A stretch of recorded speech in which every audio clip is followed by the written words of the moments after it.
Educators, I have a question for you. When I ask you to picture the ideal student for your institution, who do you envision? Do you start to think about GPAs or transcripts? Are there particular majors, extracurriculars that come to mind? What about particular schools, regions, countries, towns? What are you picturing? And as you think that through, I also want you to think about this question. Are there students that could thrive at your institution that you're not thinking of? You see, as schools discuss customer mapping and building student personas, particularly in education, they run into some very real problems with how they use their data to define that ideal student customer. Selection bias is a very real challenge many schools of all sizes are facing, and by defining an ideal student, what institutions are doing is taking just a few pieces of data and using them to define the whole of a student's experience, which can be not just short-sighted as admissions officers might struggle to find the students that fit that criteria, but also very possibly actively harmful in some cases. So what do you do? It's a tough proposition. Admissions teams need to approach customer mapping, persona building from a range of different angles to identify the full spectrum of students that might excel within their institution. And frankly, that's a massive burden to put on them without adequate support.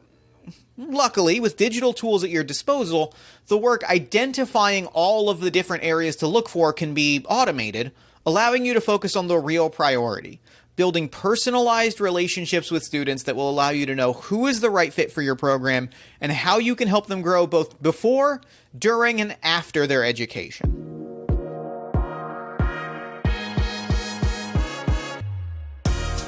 This is Transformation at Work, a podcast about real stories of business transformation and Salesforce success, without all the jargon attached. The show is brought to you by Jarrett, a summit-level Salesforce consulting and implementation partner and solutions provider, and I am Jeff Stormer, your host as always. This episode, we're talking about customer mapping and education. Both the reality that there is no ideal student for an institution and how administrators can nonetheless use data to identify students that might be successful in a program and build real, meaningful relationships with those students. We're joined on this episode by Jim Crawley, Director of Global Recruitment at Hope College in Holland, Michigan.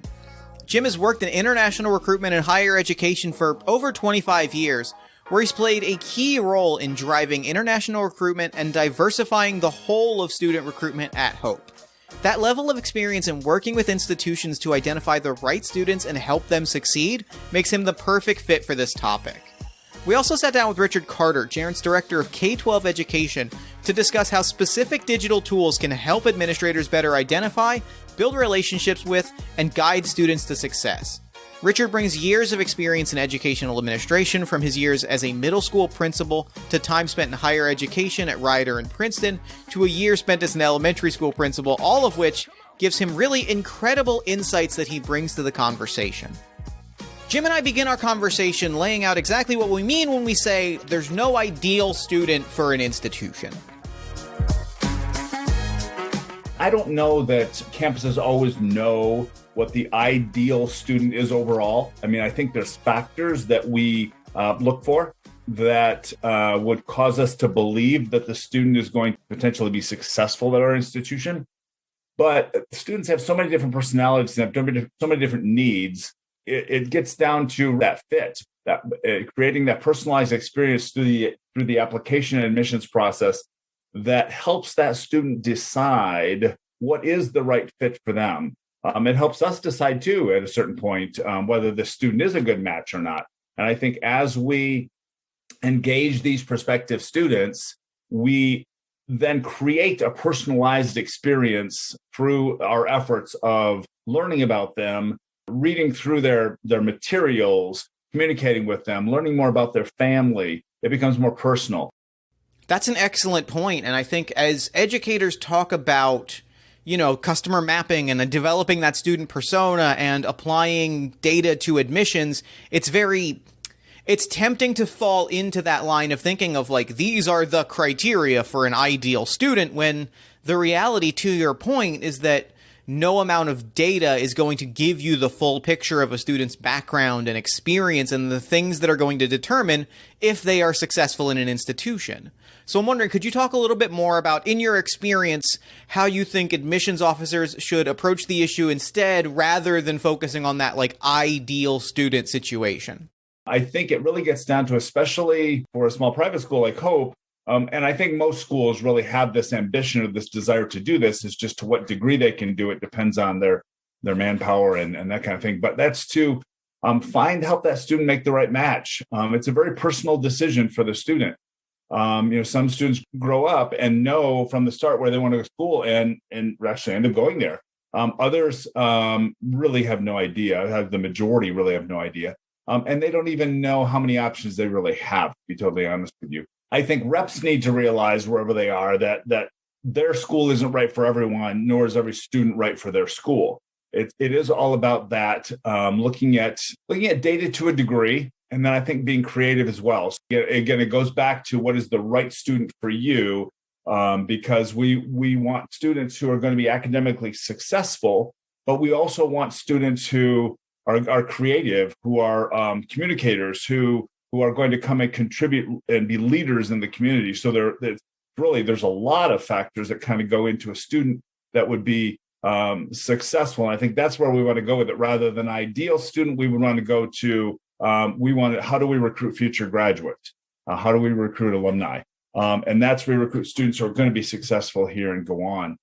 And, on that note, how do you see admissions officers, or how could admissions officers better use the sort of student application process or the softer data provided by students during applications? So, your extracurriculars, your background, all of those sorts of things, to better identify students that could be successful within an institution and help build that relationship that will allow the admissions officers to show those students why this institution would be the right fit for their needs? Yeah, certainly. I think, obviously it depends on what's on your application, what kind of questions are there, but I think most of our applications are very, very similar, and they're going to ask very similar questions. So I don't know that it's for us anyway, I don't think it's a fancy system or a fancy answer here. I think we read the applications of our students to really get to know them better. That's the purpose of gathering that information. I mean, certainly there's some statistical stuff on that application that we're going to use for, to know how many of this or how many of that. But generally speaking, we are gathering information so that we can help ourselves engage with them in a more personal way. I think students, when they're putting the information on there, whether it's in an essay or whether it's just answering a static question or whatever it might be on the application, they're putting stuff on there that they want us to know. So I think it behooves us to kind of take advantage of that situation and say, okay, how can this information help us in determining whether this is a good match for the student or not? So, for example, I know one of my colleagues the other day had a student that was a very introverted student when she arrived for the interview. But she, and this happened to be not the application, but the interview, but still related information. And I'm sure she has it she'll put it in her application too. She's a skeet shooter, okay? Different kind of activity that you don't see that often.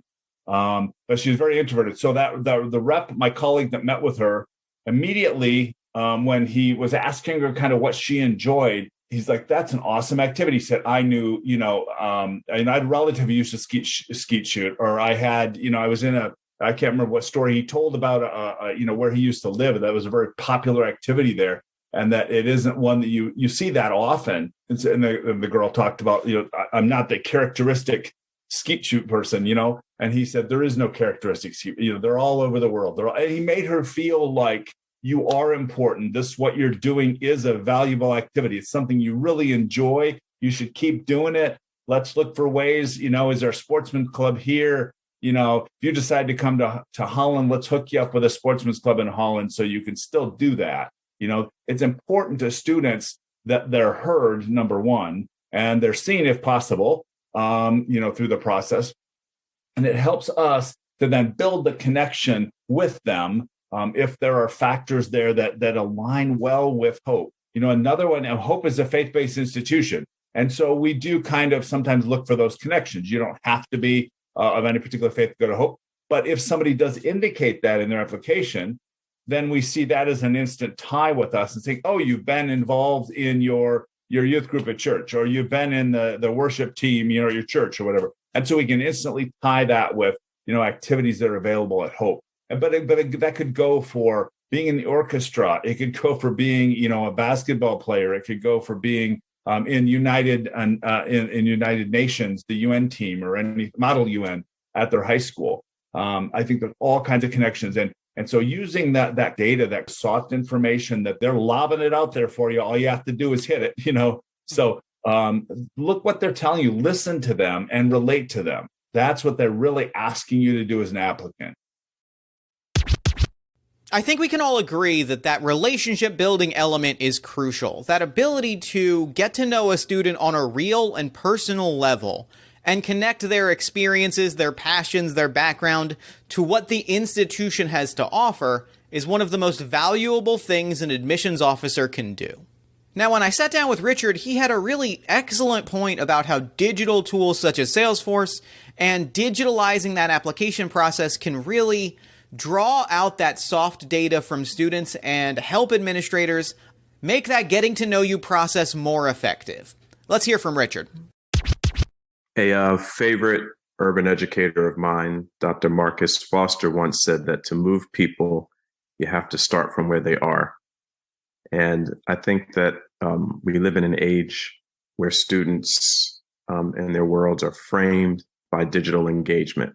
They're texting, they're on social media, they're gaming, they're music applications. Young people access goods and services digitally. So they are accustomed to interfacing, with a variety of platforms and interacting with people to connect with resources. What Salesforce could do to support institutions to collect soft data from students towards greater engagements of supporting students is being able to really zero in on what makes students tick. What are their priorities? What are their interests? What are their tendencies? Focusing on the niches in which we all exist, in which students exist, to make sure that we're pinpointing supports that meet the real needs of students. Institutions can use soft data that they can collect to have, I think, focused and targeted conversations with students. My daughter, for example, will be attending an institution. She'll be attending Columbia University in the fall.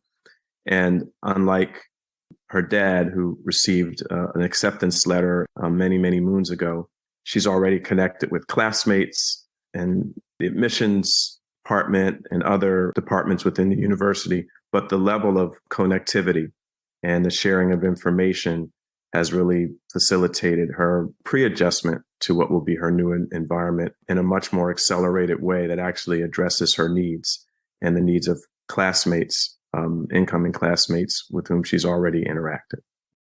Now that's an excellent point, and when we boil it down into its simplest form, one admissions officer plus one student plus one institution, we really see what that digital tool set can offer in helping facilitate that relationship building process. But, and there's always a but, there's a challenge that becomes apparent when we start to approach this from an institutional level. That relationship building, that connection between admissions officer and student becomes exponentially more difficult to execute and maintain at a scale. Especially when, as Jim points out here, we factor in all the other relationships that admission teams have to manage. Different schools certainly have different staffing, different funding, different resources that they have, at their fingertips. But I think it all gets down to relationship. When it gets down to it, all gets down to relationship. How well do you know the counselors? How well can you get to know your student? But it also involves other people. It isn't just your staff. You need to make use of the different resources that you have, and many schools are using them very well. And that would be your current students. How are you using your current students, and in what role? How can you use them to help you get to know students, to help you cultivate these relationships, whether it be tour guides, whether it be ambassadors of some sort, whether it be, they're going back to their home school, their high school, and being able to kind of help represent you there. You've also got alumni that are an invaluable resource, or can be an invaluable resource. Again, they're providing that relationship. I mean, they're hopefully very successful. They can bring that to the table of the companies they're working for, the success they've had after graduating. So It's using those resources, using your counselors, as I mentioned earlier, your high school counselors. I can't say enough about that relationship, because they will be thinking of you if you build that relationship. They will be thinking of your school as a possibility for the right student. So I think starting with these relationships and deciding where, creating some benchmarks almost, where do we need to go with these different relationships? What needs to be built up more? What are we doing very well at?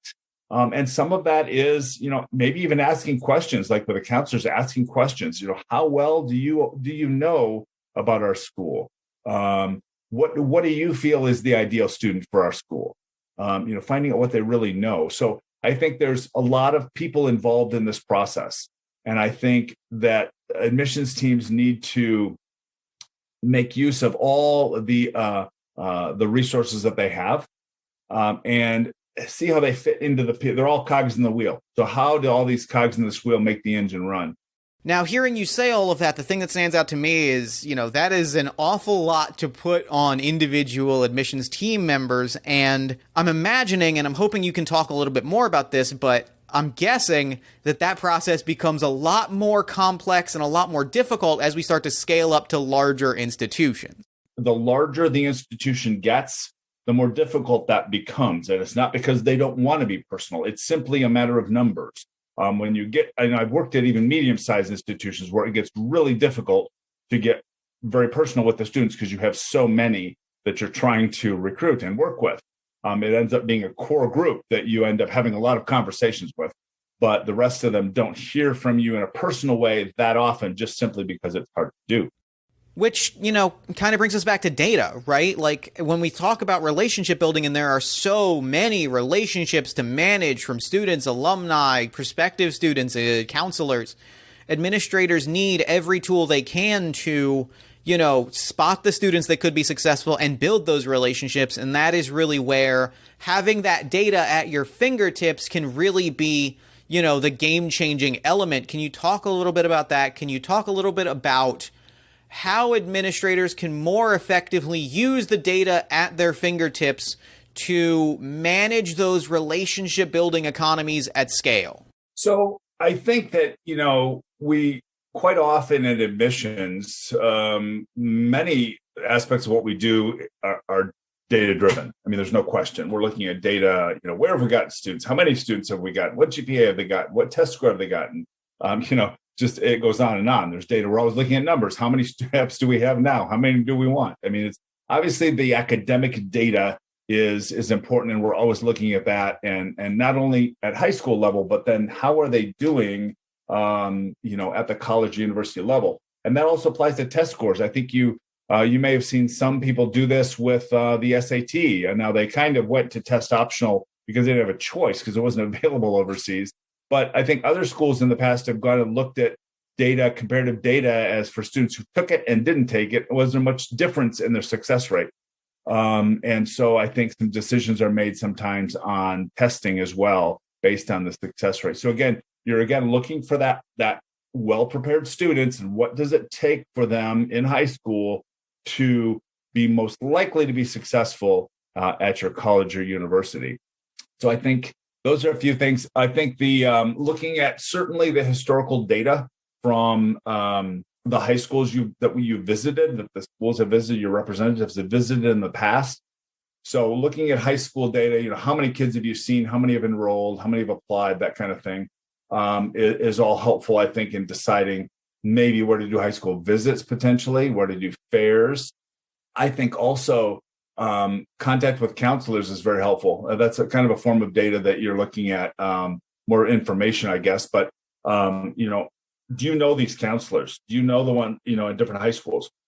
And how do you get to know them better? So looking at some of the past information related to those relationships is very important, because they're going to help you, or they can be of help to you, as you're trying to identify those students that are going to be successful at your school. When we talk about that process, using data to better facilitate this relationship building process at scale, that gets at the heart of what I think Salesforce offers educators on the whole. By digitalizing and centralizing that data on students, administrators can really easily zero in on the particular qualities they're looking for in students, whether that's hard data such as test scores and transcripts, or softer data such as extracurriculars, notes from counselors and reps, your backgrounds, those pieces of information that students are offering up to let you as an admissions officer know that your institution is the right fit for them, and it better facilitates that getting to know you process. Let's throw it over to Richard, who sums up this concept really, really nicely. The use of digitalized information allows admissions departments and all members of the university support community to know the students well. So, consider the emphasis that's placed on making sure that it's reaching out to students who would best take advantage of the resources that they have to offer. And then also think about the amount of resources that are expended to secure alumni support once students, have completed their schooling process. Having a firm handle on data, which digital tools allow you to do. What I think that it does at the end of the day is that it provides a solid framework for admissions departments and other departments throughout the university to support students, not only through that initial admissions process, but during their undergraduate or graduate school years. Again, often we talk about the thrill of admissions and then the thrill of graduation and then alumni connections, but what happens between, for example, years 1 through 4? And how can we make sure that we're supporting students every step of the way, enhancing their experiences throughout their course or their schooling processes, such that there's no lag or lull in those experiences, so that years 3 and 2, for example, are just as exciting and engaging, primarily because admissions departments, financial aid departments, student life departments, et cetera, have precise information on students so that they're able to create a robust, nuanced, and engaging experience for students.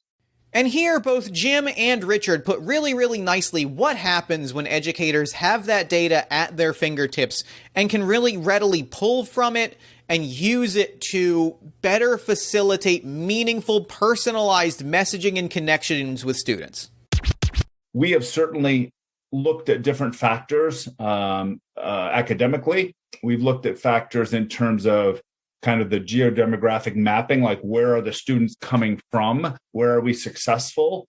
So I think there's a number of factors that go into that, figuring out who that student is, figuring out what that right fit is.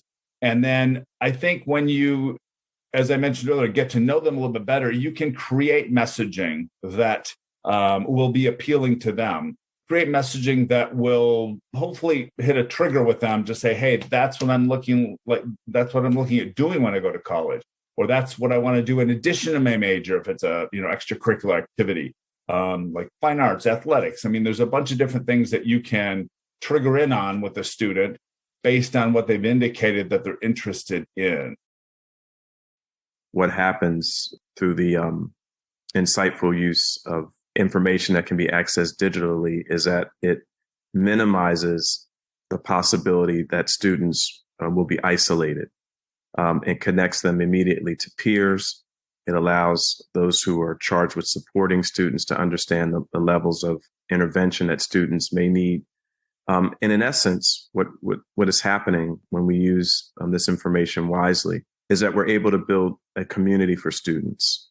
And I think that as we contemplate what allows a student to be successful within an institution and actually to complete her or his course of engagement from recruitment through admissions through years 1 through 4, hopefully, and then graduation, is this mooring, this rooting in activities, in peer relationships with others, in support services that anticipate needs as opposed to needing to react to a situation. Let's say a student has a financial need that was unanticipated and that suddenly comes between that student and being able to complete their course of study, having all this information readily available allows us also to anticipate supports. And I think that at the end of the day, we're creating an environment where students can actually focus on their academics and not worry so much about fitting in or adjusting or being alone regarding their institutional stamina or staying power.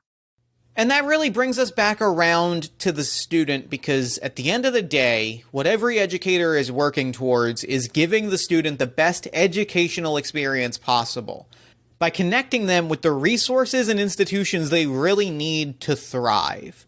Let's hear how Jim puts it. So we're a very student-centered institution. When we start working with a student, we're going to be listening right away, and we're going to really tell them about the potential of a hope experience. And I think that all schools hopefully are doing that anyway, but also realizing that the student is coming to you probably with a lot of confusion, a lot of searching for information, trying to figure out what is out there. And it's important that we recognize that they have many interests and that we consider some of them, but probably not all of them, and trying to figure out how can we mesh what they're looking for with what we have. Is it enough?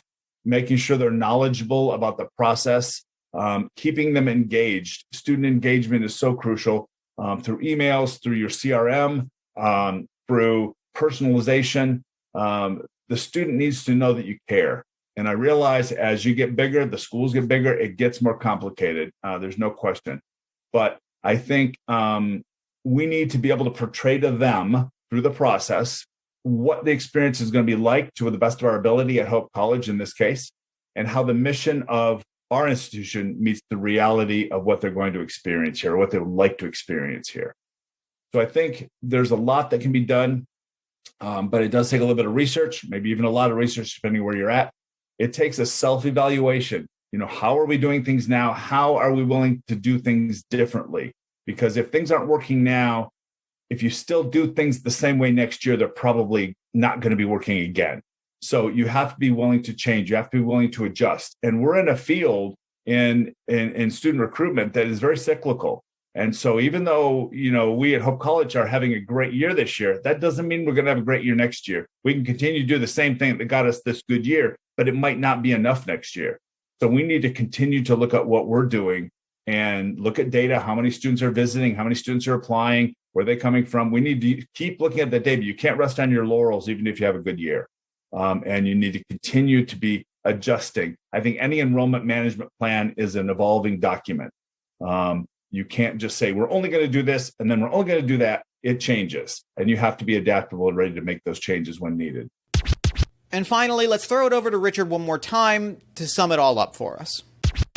Often when we're planning successful experiences for students, let's just say in the classroom, for example, we like to plan backwards, meaning at the end, what is it that ideally we would like to see? And once we identify that endpoint, what steps would lead towards that? And we plan accordingly. Digital tools, I think, allow us to live out the backward planning, the backward mapping to a T, in that we have information about individual students that really speaks to their needs, their interests, their struggles, and their triumphs. And as a result, I think we're able to communicate to students, A, that we're aware of who they are as individuals, that we care, and that we're committed to building an experience for them that will meet their needs, not in a generic way, but in a very person-specific way. There's no ideal student for an institution, which means administrators have to be able to spot the signs that a student might be successful and be ready to nurture and guide those students on their journey to make sure that happens. And that means being able to meaningfully connect with advisors, counselors, alumni, and current students to know what to look for and how they can build real communities that help students feel at home and help students embrace what the institution has to offer. And with the right tools at their disposal, admissions officers can take the focus off of gathering that data and back where it belongs, on building real relationships with students and helping them succeed during their education and beyond. This has been Transformation at Work. Thank you so much for listening, and thank you again to Jim Crawley and Richard Carter for both of your incredible contributions. Transformation at Work is, as always, produced by Jarrett in collaboration with Salesforce. I am Jeff Stormer, your host and producer. If you enjoyed the show, consider leaving us a 5-star review on iTunes or Spotify, or head to jarrett.com to sign up for email updates when we release new episodes. Until next time, thank you again for listening, and we hope to see you again soon.